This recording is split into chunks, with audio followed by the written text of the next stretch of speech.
Pour faire de l'imagerie interventionnelle, de la radio interventionnelle de l'épaule, on peut utiliser soit le repérage oscopique, soit le repérage échographique. Et nous, dans notre pratique, on a quasiment basculé tous les examens vers l'échographie, vers le repérage échographique. Thì cái can thiệp thì đa phần thực hiện ở phòng siêu âm là chính, còn đối với đây thì ít. Alors, qu'est-ce qu'il faut comme matériel? Il faut un échographe avec une sonde plus ou moins adaptée, donc de taille raisonnable.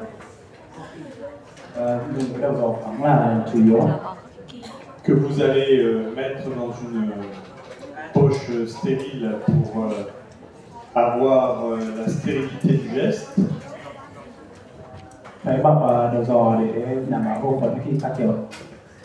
Si vous n'êtes pas aidé par un aide-soignant, un interne, une personne, il y a ce petit dispositif de porte-sonde qui permet de garder de travailler seul avec une stérilité complète de la sonde d'échographie.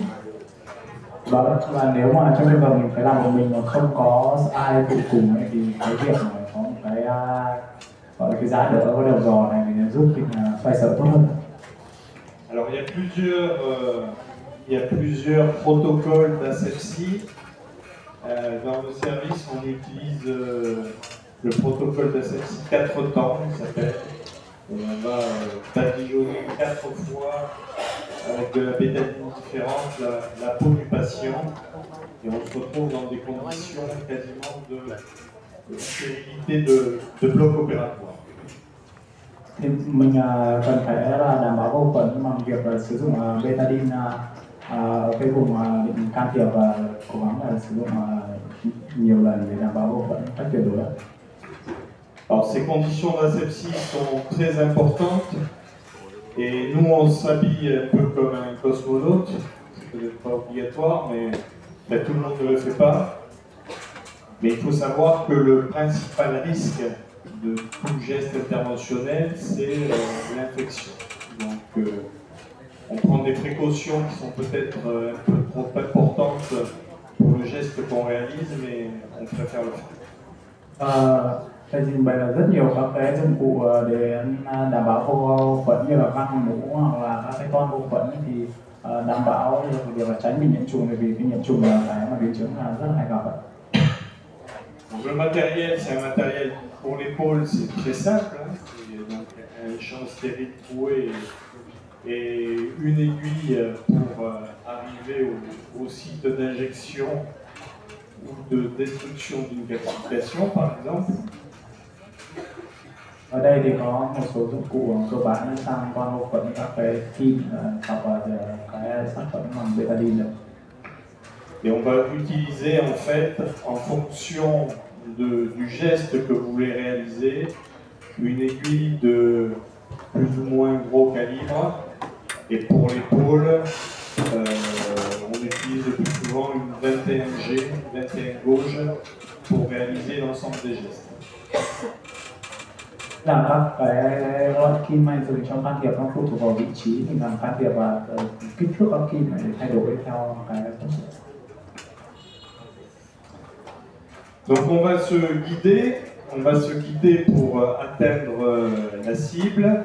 Et un petit truc que l'on utilise, c'est ce qu'on appelle la technique du gel pad.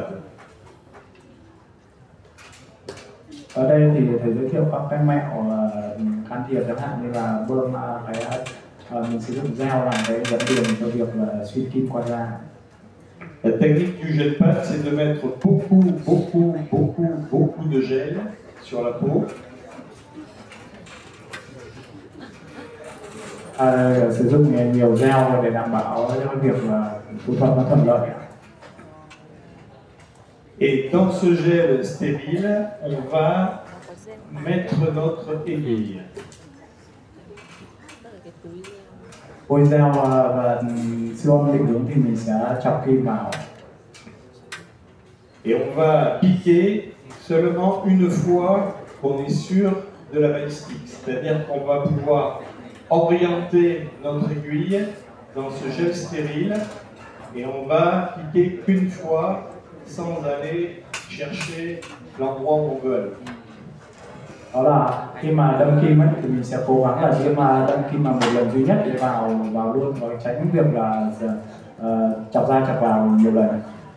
Donc on peut mobiliser l'aiguille dans ce geste stérile et ensuite on va directement donc sur le site de ponction. Alors quels sont les risques des ponctions ou des traitements interventionnels au niveau de l'épaule? L'infection elle est quand même rare, mais c'est 4,5 pour 100 000 gestes. Đây là cái biến chứng nhiễm khuẩn nên thầy bảo là tuy nó hiếm gặp nhưng mà cái tần suất gặp thì nó không phải là quá yếu. Le risque est beaucoup plus important si vous êtes en intra-articulaire. Cái nhiễm khuẩn khớp thì nó là một biến chứng rất là nguy hiểm. Là il peut atteindre 2%. Khoảng 2%. L'hématome, c'est pas grave. Tụ máu thì không quá đáng lắm. Le malaise vagal, ça c'est fréquent. Donc c'est pour ça que je fais quasiment tous les gestes d'épaule. Le patient est allongé sur la table au lieu d'être assis sur le tabouret. Đây là một cái biến chứng, đấy là cái biến chứng cường phế vị ấy. Tức là khi mà bệnh nhân làm can thiệp thì bệnh nhân có thể lo lắng sợ hãi nó làm cái kích thích cái dây 11 đây làm bệnh nhân có thể mất hạ huyết áp. Et une chose importante aussi, qui peut être plus importante, c'est l'anesthésie temporaire d'un nerf, d'un territoire nerveux, si vous mettez beaucoup de xylocaïne, beaucoup d'anesthésie en local. Khi mà mình dùng quá nhiều cái thuốc tê lidocaine ấy, thì nó sẽ làm block, tức là nó sẽ làm gây tê cái vùng thần kinh chi phối này, là cái vị trí mà mình bơm lidocaine ấy. Alors au niveau de l'épaule, c'est pas très souvent le cas. Mais ça peut être embêtant. Là, c'était après une ponction-infiltration d'un conflit psoas prothèse au niveau de la hanche. Là với cái biến chứng mà cái block cái dây thần kinh này thì ở khớp vai thì ít gặp, nhưng mà trong các cái tổn thương mà tiêm cận phân khớp háng nhân tạo ấy, thì cái biến chứng của cái phong bế thần kinh này sẽ gặp nhiều hơn. On a trop de xylocaïne, on a fait une anesthésie motrice du nerf crural. Le patient est tombé dans l'escalier en se levant de la table, il s'est cassé le poignet. Tức là khi mà cái phong bế này thì bệnh nhân có thể bị ngã do là cái không giữ được cái chân. Donc attention à la dose de xylocaïne que vous injectez. Et puis enfin, sur le dernier risque à signaler, c'est quand vous faites des infiltrations très superficielles avec des corticoïdes, on peut avoir une dépigmentation cutanée qui apparaît. Donc à l'épaule, c'est pas très grave. Sur les mains ou sur les poignets, ça peut être un peu plus préjudiciable. Cái biến chứng tiếp theo là cái tổn thương da, thì mình bơm quá nhiều nó sẽ gây phản phồng.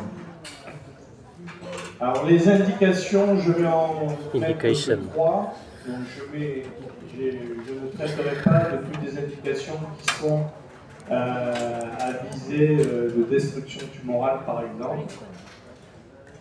Đây là các cái chỉ định trong thực hành lâm sàng tiêm khớp vai thì mình sẽ có 3 cái chỉ định chính, đấy là tiêm phân corticoid hay dùng nhất. Tiếp theo đấy là tiêm để hút cái vôi hóa đó, chẳng hạn người dân có trên gai, và cuối cùng đấy là 5 khớp, tiêm 5 khớp, đặc biệt là trong bệnh lý như là đông cứng khớp vai chẳng hạn. Donc l'infiltration de corticoïdes, c'est l'indication la plus fréquente. Donc le but, ça va être de mettre une aiguille au sein de la bourse sous-acrome deltoïdienne. Là, c'est une image de pulso-scanner pour vous montrer à l'endroit exact où il faut aller se positionner pour faire l'injection de corticoïdes sous échographie. Mình sẽ tiêm vào cái vị trí mà cái bao ở dưới cái delta, và mình sẽ quan sát, nếu mà dưới echography thì mình sẽ quan sát rõ, còn trên siêu âm thì sẽ khó hơn chút. Donc on fait un repérage échographique dans le plan sagittal et dans le plan axial. Et on va vouloir aller, donc là vous voyez l'aiguille qui va aller au contact de la bourse, qui n'est pas obligatoirement remplie de liquide. Thì với cái này thì mình đến gọi là mình sẽ đâm kim vào cái vị trí đến tiếp xúc với cái bao ở dưới cadenta, vị trí đầu kim. Donc vous allez au contact de la bourse, au contact du tendon, on ne peut pas rentrer dans le tendon.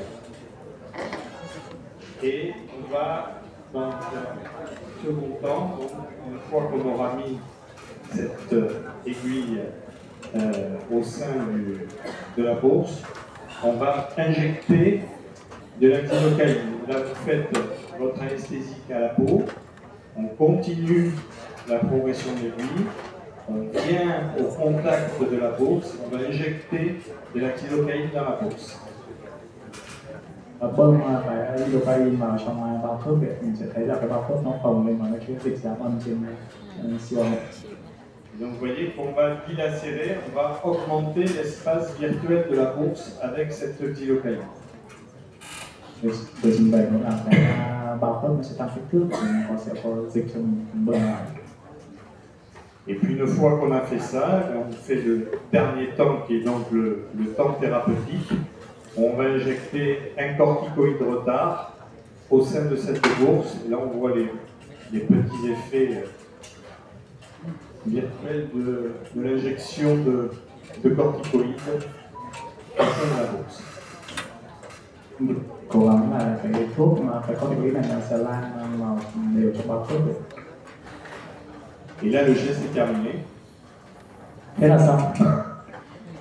Et les résultats sont excellent. Normalement, il faut se donner 7 jours pour valider la guérison de la bursie. Cái hiệu quả thì rất là tốt, đặc biệt là trong 7 ngày. Le deuxième geste dont je vais vous parler, c'est ce qu'on appelle la trituration des calcifications de l'épaule. Cái chỉ định thứ hai là mình hút cái vôn hóa vân cơ này. Donc ces calcifications, elles se localisent le plus souvent au sein du tendon supraépineux. Et elles vont donner une réaction inflammatoire sur la bourse. Donc on va avoir une bursie inflammatoire liée aux calcifications qui sont dans le tendon supraépineux. Những cái bôi hóa hay gặp nhất đấy là ở vân cơ chân gai, và cái bôi hóa này nó sẽ là gây ra cái phản ứng viêm tương phát của cái bao ở dưới cadenta.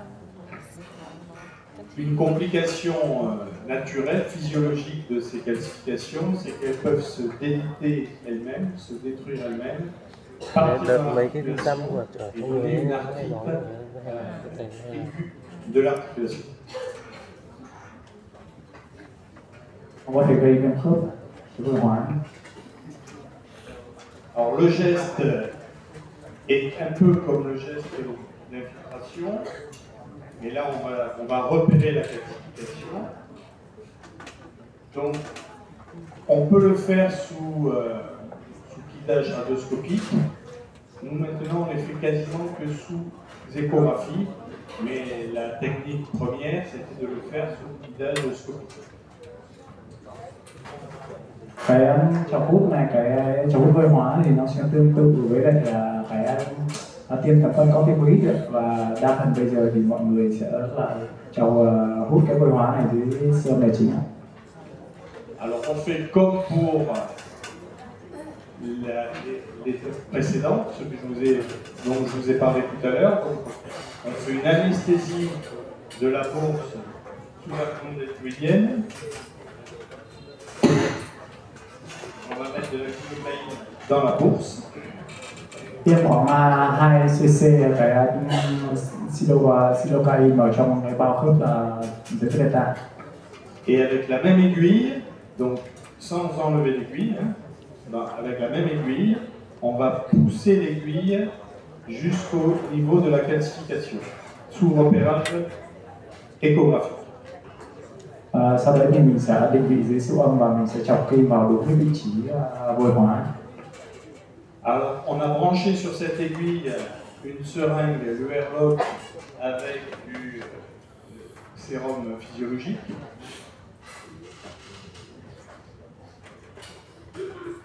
Et on va faire des petits mouvements de va-et-vient pour essayer de remplir la calcification ou essayer de la déliter, de la rendre un peu plus molle avec le sérum physiologique.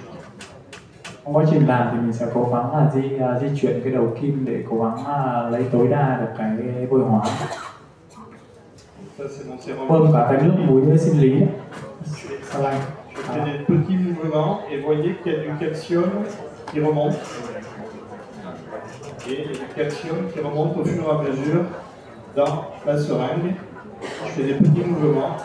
Alors au début c'est fort, c'est dur, et puis ça devient de plus en plus long. Nó hơi cứng nên là cái việc cảm giác tay nó sẽ rất là cứng, khó, vì dễ hơn.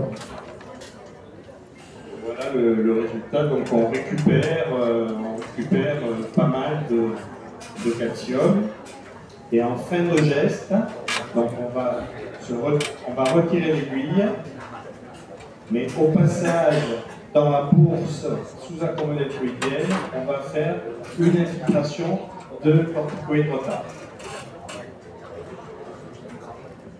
Sau đấy thì mình có thể tiêm tập phân corticoid vào sau khi mà hút cái vôi hóa xong. Alors, pour prévenir que le patient, on peut avoir une recrudescence des douleurs juste après le geste, donc il faut qu'il soit au courant. Cái này thì mình phải là cái nguy cơ là bệnh nhân có thể đau sau khi mà can thiệp nên cần phải giải thích cho bệnh nhân hiểu, hoặc là có thể là kê đơn thuốc hoặc là truyền mạch. Et le meilleur traitement, c'est les antalgiques et c'est les compresses de froid sur l'épaule pour éviter, enfin, pour enlever la douleur de cette possible complication. Rồi nó truyền lạnh thì là cho nó bớt đau này. Alors, quelle classification on va traiter? Il y a une classification de la Société française d'arthroscopie qui classe les classifications en 4 grades. Le type A, ce sont des classifications qui sont à contour net, dense et homogène.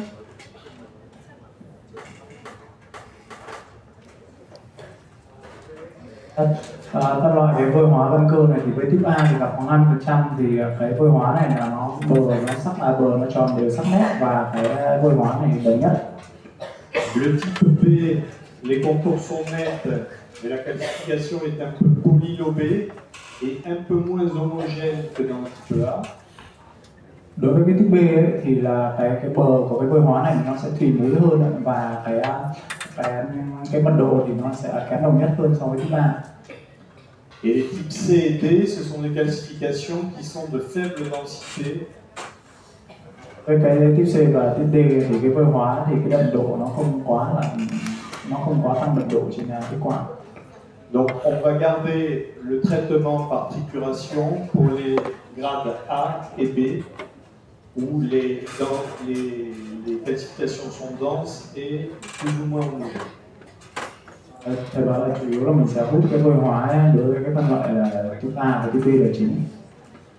Donc il faut toujours avoir une radiographie le jour où vous faites le geste sous échographie. Sau đấy thì mình sẽ phải chụp kiểm tra X-quang để mình đánh giá xem là cái mức độ vôi hóa trên phim trước và sau điều trị nó thay đổi như thế nào. Parce que sous échographie, pour choisir les calcifications qu'on va traiter, ce sont essentiellement les calcifications qui vont avoir un cône d'ombre postérieur très important. Dưới siêu âm thì mình sẽ nhìn thấy cái vôi hóa này nó liên tục và nó tạo thành đám rõ nét. Les calcifications qui ont un cône d'ombre partiel sont probablement plus difficiles à traiter. Chẳng hạn như với cái hình A này thì thấy cái bóng cản gió này, còn cái hình B này thì là phải bảo là sẽ là khó hơn do bờ mất mù. Donc un bon signe en échographie, c'est quand votre cône d'ombre de la calcification efface complètement la corticale sous-jacente. Bóng cản này thì nó sẽ che hết cái vỏ xương phía sau dưới xương. Donc les résultats, c'est une amélioration rapide en quelques jours.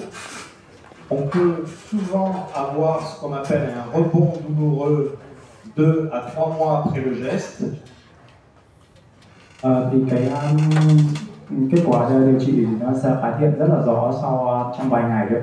Tuy nhiên thì bệnh nhân có thể đau lại sau khoảng 2 tháng do cái tình trạng viêm bao hòa dịch thứ phát. Et on a dans les études un bon résultat ou un très bon résultat qui reste à 1 an aux alentours de 85%. Biến chứng 10%. Kết quả trong vòng 1 năm thì rất là tốt, chiếm đến khoảng 85%. Le dernier geste dont je vais vous parler, c'est l'arthrodistension. Cái can thiệp cuối cùng mà thầy nói chính là cái nong bao khớp ấy. C'est le premier traitement pour les capsulites rétractiles de l'épaule. Chủ yếu là trong điều trị các cái co rút của cái viêm khớp vai. Et vous savez que cette capsulite rétractile, elle va passer par l'algodystrophie, elle va passer par 3 phases. Une phase hypervalide de synovite et d'hypervascularisation, qui est une phase douloureuse. Đây là cái minh họa cái diễn tiến của cái đông khớp vai gồm có ba pha. Thì trong cái pha đầu chủ yếu là đau, việc là viêm tăng sinh mạch của bao hòa dịch, và tiếp theo là ở cái giai đoạn thứ hai là dày của cái bao khớp do cái tổn thương tăng sinh xơ của dính bao khớp, và cuối cùng là cái nó bắt đầu nó phát triển dần. Cette phase dure environ 3 mois. Cái pha đầu thì tồn tại khoảng 3 tháng. Puis on va passer dans une phase d'enraidissement, donc de vraie capsulite, avec une épaule qui est raide, voire gelée. Et donc c'est entre 3 et 12 mois. Đối với pha 2 thì từ 3 đến 12 tháng là chúng ta sẽ can thiệp cái pha này. Et puis il y a une phase de récupération, la maladie va disparaître, mais ça peut être très long, ça peut aller jusqu'à 2-3 ans pour avoir la disparition complète de tous les signes. Đối với cái bệnh có thể khóa lui, nhưng mà thường là rất là lâu, khoảng 2 năm và thậm chí là có thể là trên 3 năm. Con răng. Donc on a proposé de faire ces arthrodistensions quand on est à la phase de début d'enraidissement. Đối với cái chỉ định này thì với cái trên phim chụp X quang thì thường là bình thường, hoặc là có những cái tổn thương xương dưới sụn nữa, và cái triệu chứng chính là cái giới hạn tầm vận động của khớp vai. Donc il vous faut une table standard avec de la xylocaïne, de l'iode et des corticoïdes. Đây là cái thuốc mà để thực hiện corticoïde. Tụi em sách về đó. Donc là, le premier temps, c'est ce qu'on appelle la distension.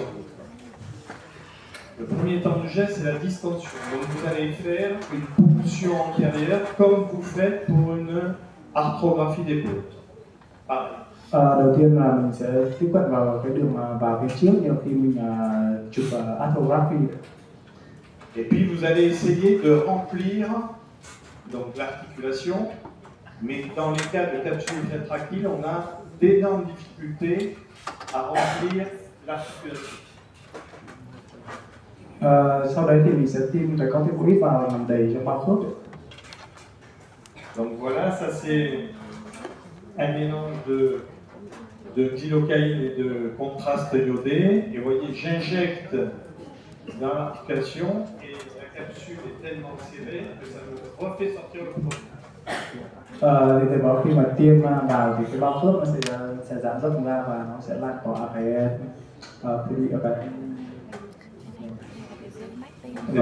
Cette arthrographie, elle va Elle va confirmer le diagnostic. Vous voyez que la capsule, il y a une rétraction capsulaire.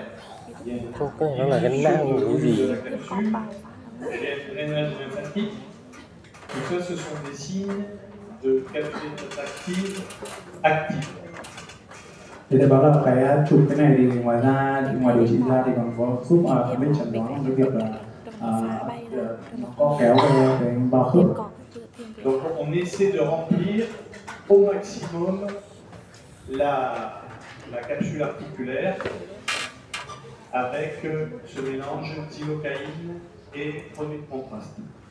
Sẽ cố gắng tiêm làm căng đầy bao khớp với lại lidocaine và thuốc cản quang. Une fois qu'on a fait ce temps, il faut absolument faire une mobilisation de l'épaule. Pour que le patient se mobilise l'épaule dans les 3 plans de l'espace, et c'est vous qui le faites juste après le geste. Là, on demande à la patiente de faire ça, parce qu'on appelle l'araignée. Vous avez monté le long du mur, ça marche moins bien du côté où on a piqué, mais bon. Donc thì là minh họa cái việc mà cần phải cho bệnh nhân thực hiện các cái động tác của cái vai tổn thương ở ba mặt phẳng này. Donc vous voyez là le radiologue, juste après avoir fait l'intervention, sur la table d'examen, il va faire la mobilisation de l'espace, de l'épaule dans les 3 plans de l'espace. Xin làm can thiệp thì sẽ trực tiếp có thể làm ngay tại bàn cho bệnh nhân với việc là chuyển động ở bên tại ở ba mặt phẳng. Donc cette arthro-distension ne marchera que s'il y a cette mobilisation de suite après le geste, et si dans un 3e temps, le patient fait une kinésithérapie tous les jours pendant 1 mois. Sau khi can thiệp thì cần phải cho tập vật lý trị liệu ở tất cả ngày trong vòng 1 tháng. Donc les résultats, c'est que on va gagner de l'amplitude articulaire très rapidement et on va surtout raccourcir l'évolution naturelle de la maladie qui peut être, je l'ai dit, voire 1, 2, 3 ans. Cái việc mà điều trị này thì giúp cho cái bệnh tiến triển nhanh hơn, bệnh thoái lui nhanh hơn. Habituellement, on a 90% de bons résultats dans un délai de 1 mois.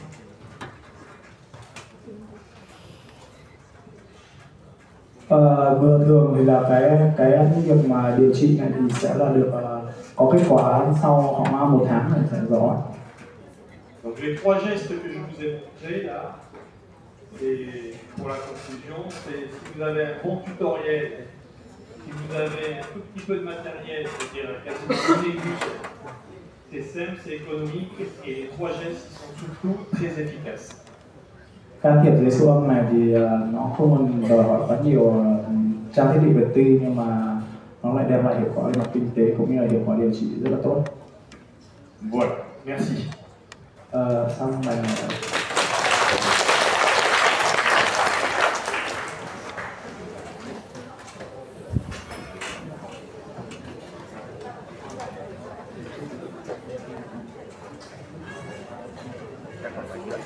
Donc on va terminer la matinée avec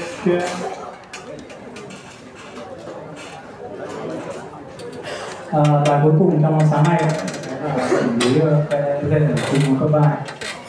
l'imagerie des nerfs de l'épaule.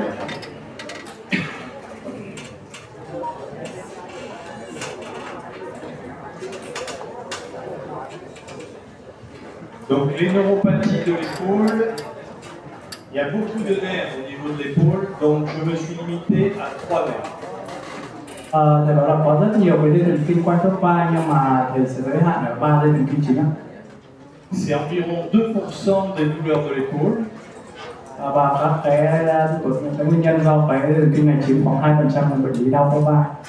Et les étiologies sont relativement variées, puisque ça peut être des traumatismes, des lésions extrinsèques comme un kyste, ou des gestes inappropriés, en particulier chez le sportif, qui va s'étirer ces nerfs de l'épaule. Thể của cái tổn thương thần kinh này thì thường có thể gặp do cái chấn thương khớp hoặc là những cái tổn thương ngoại sinh chèn ép như là các cái nang cạn sườn viền chẳng hạn, hoặc là những cái tổn thương mà trong các hoạt động thể thao mà bệnh nhân là tụt căng quá mức ấy. Alors quand il faut rester, parce que c'est pas évident de relier une douleur de l'épaule à une pathologie nerveuse spécifique.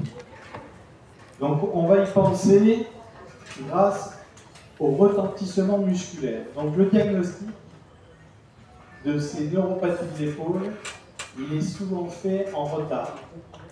Parce qu'on y pense à la fin, quand sur une IRM, on trouve une anomalie, et c'est une anomalie musculaire.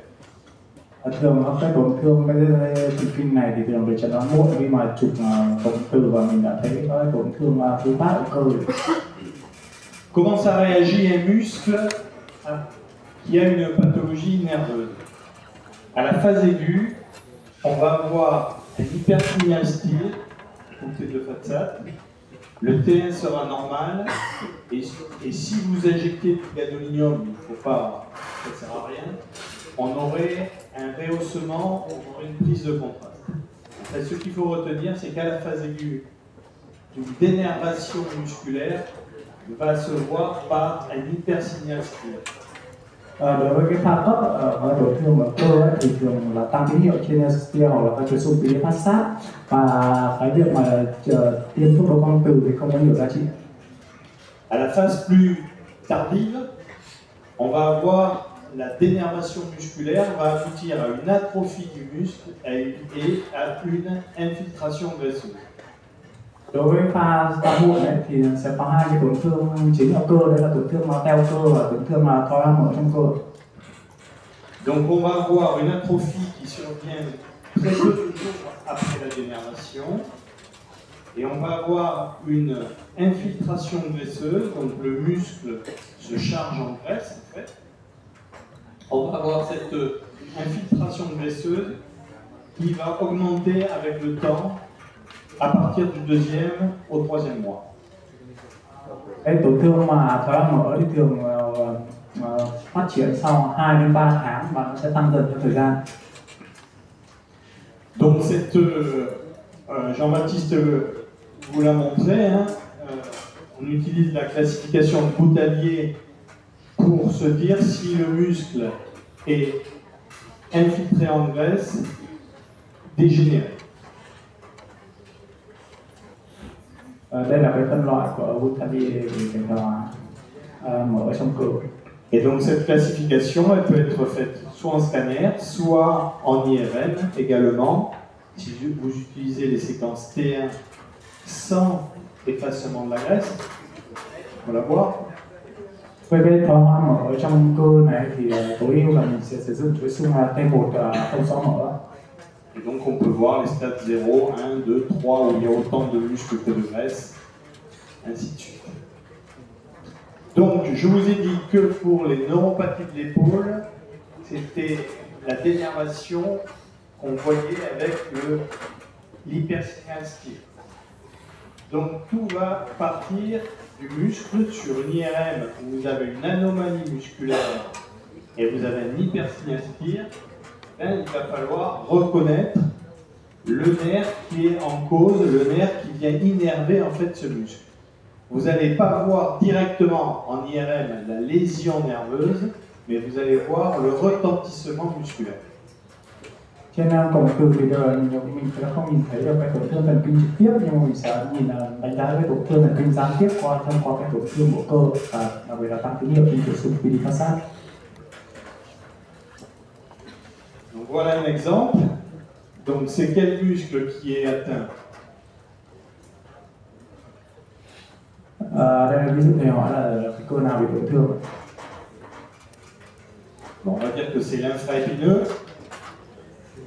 Cơ dưới vai, phía sau của cơ vai để tăng tín hiệu điều trị phát sát.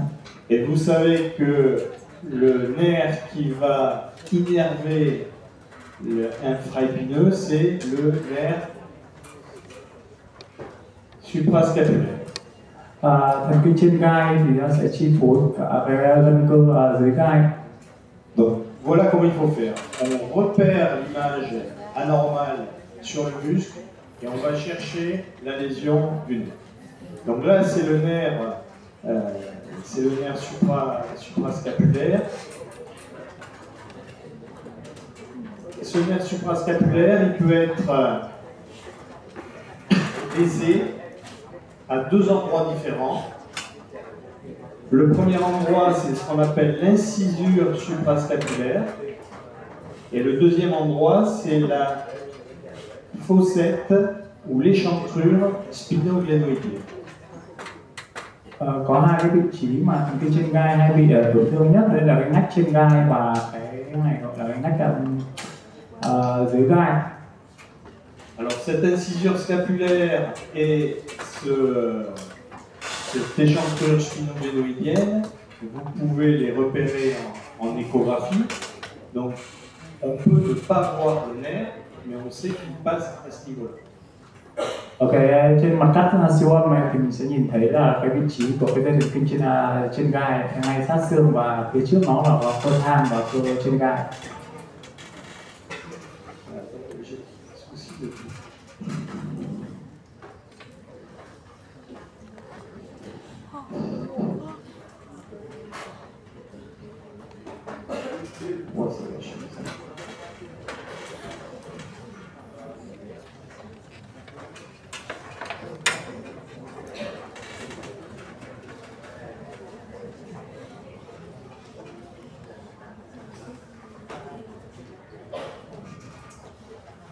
Donc ce nerf à l'échographie, dans l'incisure suprascapulaire, vous voyez, c'est cette petite structure ici qu'on repère en échographie. Siêu âm thì mình thấy cái tổn thương cấu trúc rất là bé nằm ngay sát xương.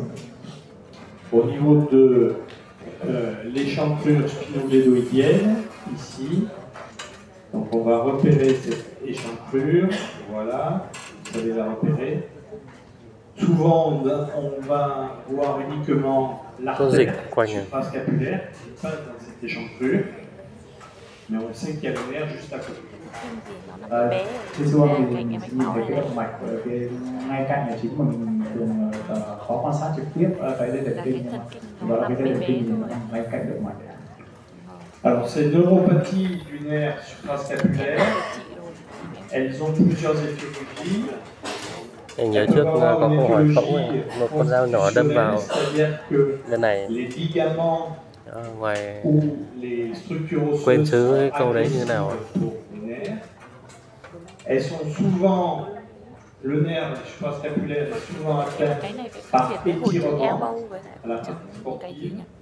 On peut avoir des lésions extrinsèques, à type de kyste labrale, ou bien des fractures aiguës de l'épaule qui peuvent venir léser le nerf. Donc des variantes, étirement, lésions extrinsèques et traumatisme.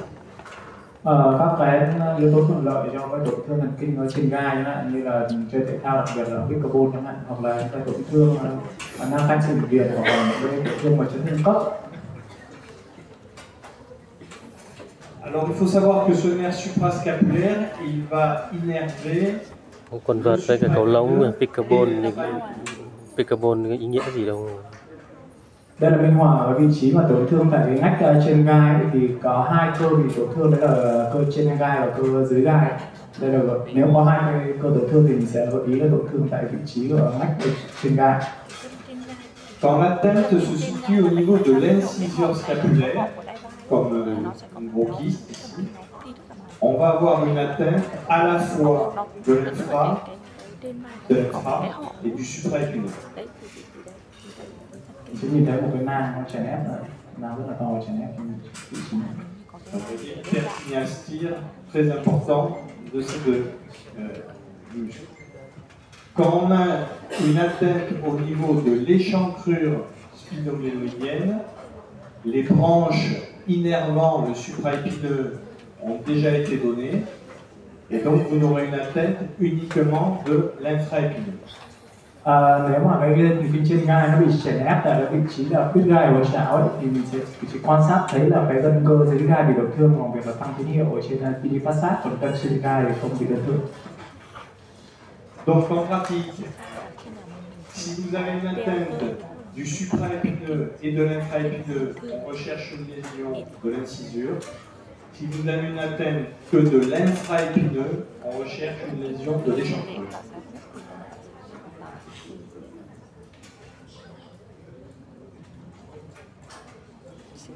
Donc les étirements nerveux, voilà un exemple. Donc vous avez une amyotrophie du muscle infraépineux avec un hypersynestie. Ở đây quan sát một cái tổn thương mà varicose dưới gai với dấu hiệu của tăng tín hiệu synestia. Et vous avez la correspondance échographique, où on voit en échographie un muscle qui est plus hyperéchogène et qui est amyotrophié par rapport au côté contralatéral. Là c'est le normal, là c'est le muscle contralatéral anormal, il est hyperéchogène et amyotrophié. Khi mình so sánh cái cơ dưới gai với cái bên lành bên đối diện thì mình sẽ thấy cái cơ dưới gai này nó sẽ tăng âm so với bên đối diện và nó giảm kích thước. Alors l'autre lésion, quand c'est pas l'étirement, c'est souvent un kyste au niveau de l'échancrure spinoglénoïdienne. Ce kyste, il vient le plus souvent d'une lésion du labrum postérieur. Cái nguyên nhân hay gặp đấy là cái nang cạnh sự viền ở vị trí phía sau nó chèn ép với phần trên gai. Cette lésion du labrum postérieur va donner du liquide qui va venir dans l'échancrure et former un kyste. Vous voyez ici le kyste dans l'échancrure. D'autres exemples de kystes dans l'échancrure spinoglénoïdienne. Donc même si vous ne voyez pas le nerf dans l'échancrure, vous savez qu'il est là et vous savez qu'il peut être comprimé par le kyste. Đây một cái minh họa ví dụ là cái minh họa khác của tổn thương nang chèn ép với phần dưới gai, phần trên gai, và mình sẽ nhìn thấy là một tăng tín hiệu của cái cơ dưới gai. Deux diagnostics différentiels. Un iconographique, c'est la présence de varices au sein de l'échancrure spinoglénoïdienne. Có hai cái chẩn đoán phân biệt chính, đấy là một cái đầu tiên là cái varices, không biết là dịch tiếng Việt nó gọi là giãn tĩnh mạch à, giãn tĩnh mạch. Mais habituellement, ces varices sont non compressibles. Này thì thường nó sẽ không gây chèn ép. Et le deuxième diagnostic différentiel, c'est les formes rares donc de désinsertion myotendineuse au niveau du muscle infraépineux. Cái chẩn đoán phân biệt thứ hai đấy là cái vị trí mà tổn thương ở vị trí nối giữa cơ và gân của gân cơ dưới gai. Donc on peut éventuellement traiter ces kystes par ponction. Vous voyez là, je vais mettre une aiguille dans le, voilà, une aiguille dans le kyste. Je le fais gonfler un peu à la xylocaïne. Cái điều trị thì chẳng hạn có kít này thì mình sẽ chọc hút cái nang này để tránh chèn ép. Et puis on va faire une infiltration. Chả nhìn thấy kim đâu. Khi mà mình cần phần corticoid vào. Mais le plus souvent, on va avoir un aspect de, on va retirer de la gelée très épais. Donc ça marche pas trop. Et tant que vous n'allez pas réparer la lésion du labrum postérieur, la cause elle est toujours là. Les kystes peuvent se reformer. Thì các cái tổn thương nang thì nó vẫn tái phát.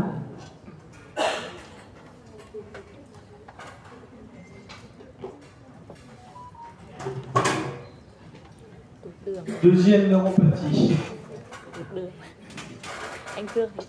C'est quel muscle qui est atteint? Donc ici vous avez le deltoïde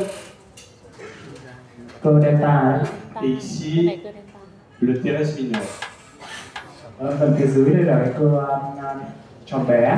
Et donc on sait que le nerf qui innerve ces deux muscles, c'est le nerf axillaire.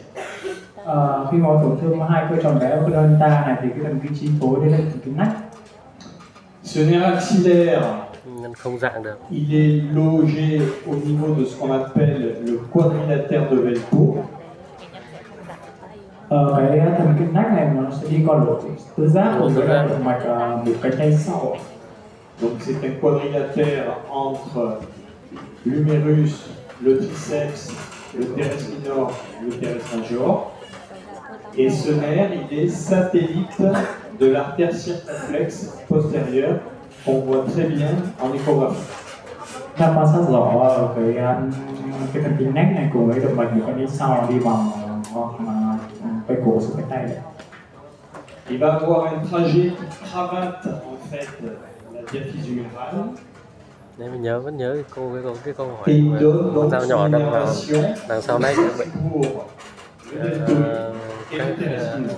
bệnh nhân sẽ không làm được cử động nào sau đây thì độc dạng Il est tout à fait accessible en échographie. đâm vào hố Par voie postérieure, lỗ tứ giác. comme ça, par voie postérieure, on va se mettre une coupe sagittale sur la diaphyse et on va voir ce petit nerf axillaire. Trên siêu âm ở phần phía sau vai nhưng mà cắt sagittal thì chúng ta có thể quan sát được cái thần kinh nách đi cùng với động mạch một cánh sau đấy. Donc il est toujours satellite de l'artère, donc on peut éventuellement faire un Doppler sur l'artère pour le repérer.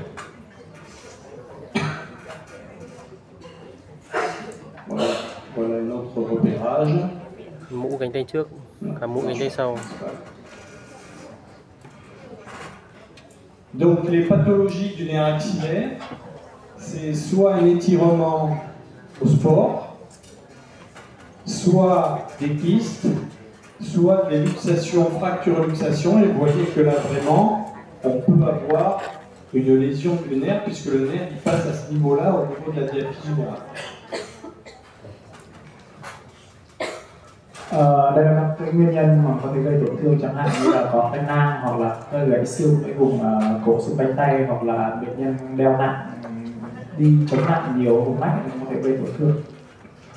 Donc là, chez ce patient, on avait l'alerte sur l'IRM, on avait un hypersignal STIR du deltoïde et du teres minor. Trên cổng từ thì mình sẽ quan sát lên việc tăng tín hiệu của hai cơ do thần kinh nách chi phối, đấy là cơ tròn bé và cơ deltoïde. Donc on a cherché une lésion du nerf axillaire dans le quadrilatère de Velpo.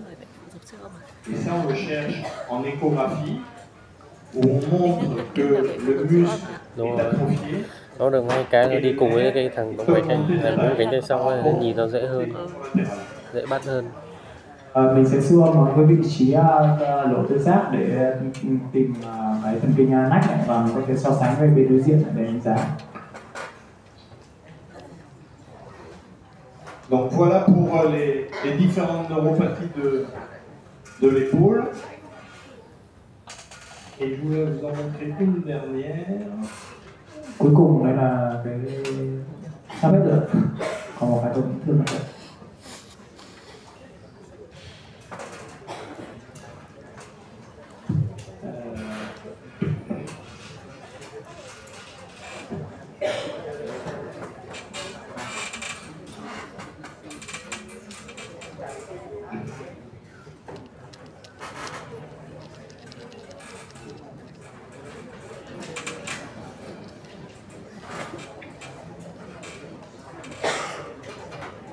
Voilà la dernière neuropathie dont on va parler. Donc le muscle, l'alerte STIR, elle est sur quel muscle? Đây là cơ gì bị tổn thương ạ?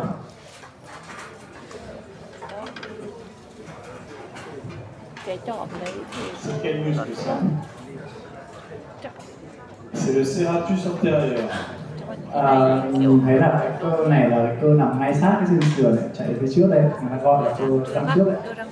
Le serratus antérieur, il est innervé par le nerf thoracique long. Thì các cái cơ răng trước này nó sẽ được chi phối bởi cái phần cơ ngực dài tách ra từ tám dưới lên cái cánh tay là C5, C6, C7 đấy. Ce nerf thoracique long, il va perforer le scalène moyen sẽ thoát ra bởi cái cơ bậc thang giữa. Il va passer entre la clavicule et la première côte.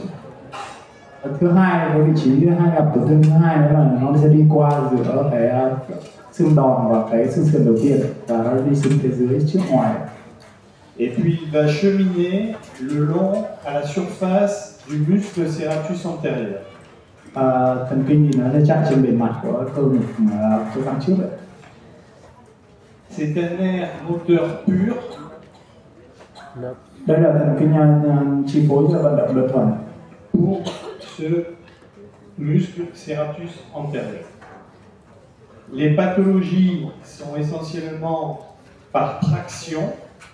On va avoir une traction du nerf entre deux points fixes qui sont sa sortie du scalène moyen et sa fixation en fait sur la partie supérieure du serratus antérieur. Donc ce sont des pathologies essentiellement sportives qui vont donner une atteinte du nerf thoracique long par traction excessive sur le muscle. Tập thể dục đặc biệt là tập các cái động tác mà nó căng cơ nhiều có thể gây tổn thương cái thần kinh ngược dài.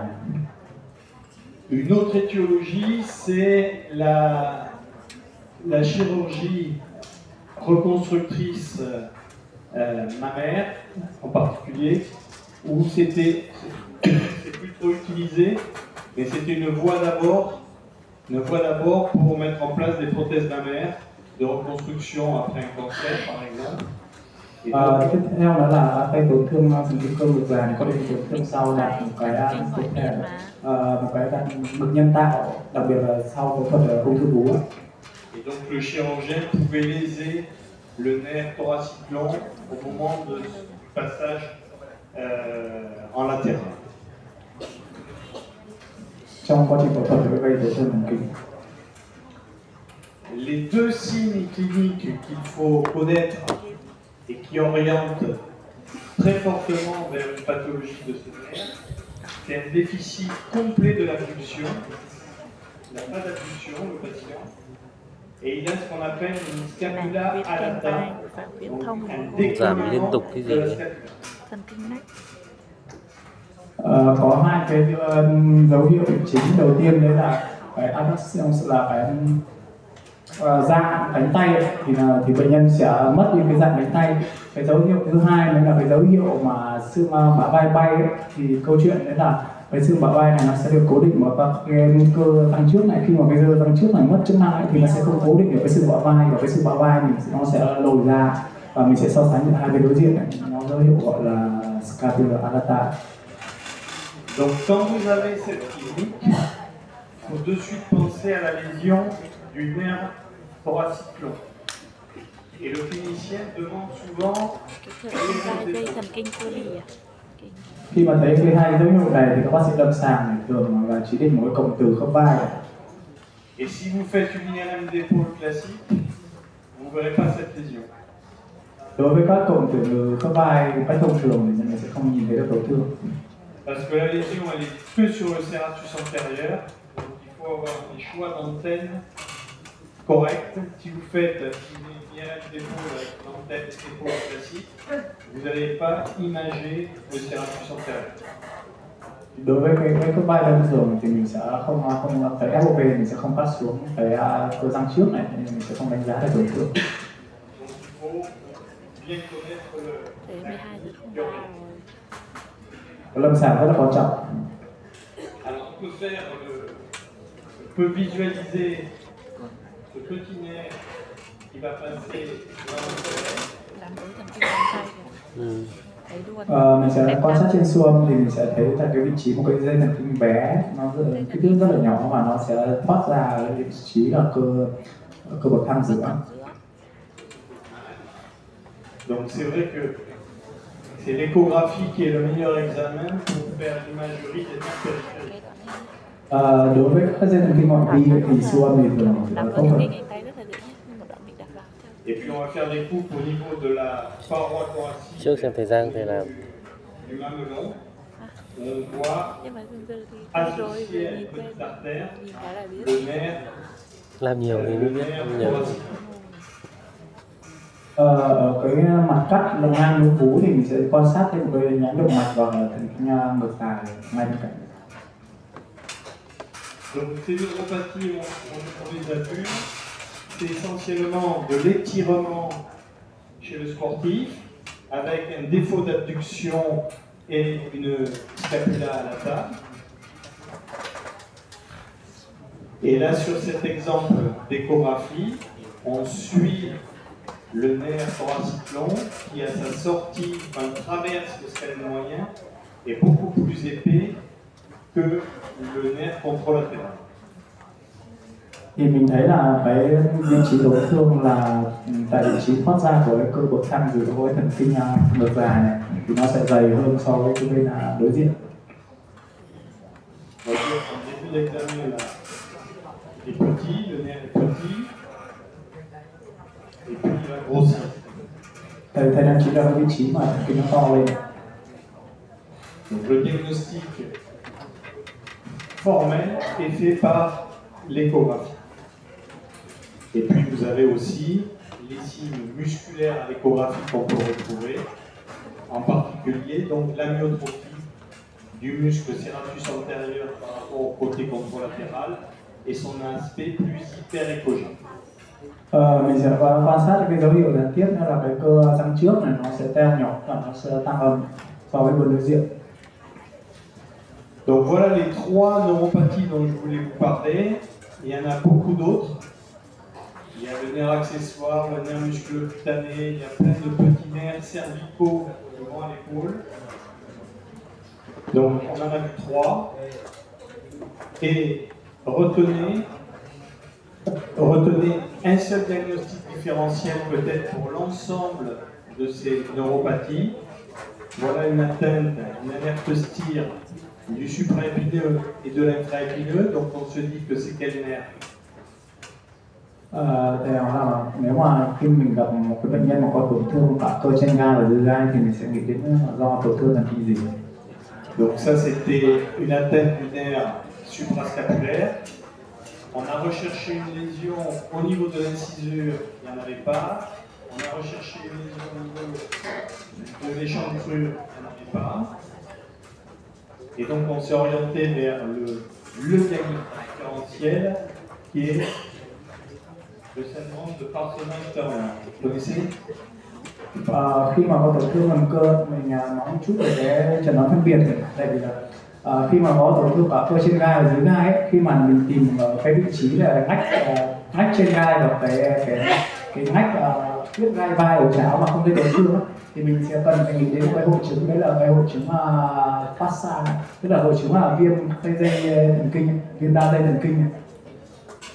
Donc c'est une névrite dont l'étiologie est inconnue. On ne sait pas de quoi c'est. Cái nguyên nhân thì cũng chưa biết rõ. On a dit que ça pouvait être viral, mais il n'y a pas de preuve. Et donc ce sont chez des gens qui ont une douleur excessivement brutale, donc par rapport à une neuropathie d'installation, d'étirement, la neuropathie va s'installer progressivement. Là, dans le Parsonage Turner, c'est brutal, en pleine nuit, une douleur fulgurante. Thì cái hội chứng này thì nó đặc trưng bởi một cái là cái đau rất là khủng khiếp và trực tiếp và đặc biệt là đau xuyên vào đêm luôn. Donc voilà, j'en ai fini. En conclusion, retenez l'apport très important de la séquence STIR en IRM qui va vous dire qu'il se passe quelque chose. Donc c'est le muscle qui va être le moteur de la recherche. Et vous allez rechercher une lésion nerveuse en fonction du muscle atteint. Donc il faut réfléchir à l'envers. Il ne faut pas aller chercher directement la lésion sur le nerf, vous ne la trouverez jamais. Il faut voir le muscle qui est atteint et vous allez ensuite rechercher la lésion nerveuse. Việc tìm kiếm cái tổn thương thần kinh trên chấn thương này một cách bước ban đầu thì nó khó, mà mình sẽ đi thông qua cái việc là dựa vào cái việc là tổn thương băng cơ, và sau đấy thì mình sẽ từ đấy thì mình sẽ tìm lại cái dây thần kinh nào chi phối cho các cơ bị tổn thương để mình tìm lại. Voilà, j'ai fini. Merci beaucoup.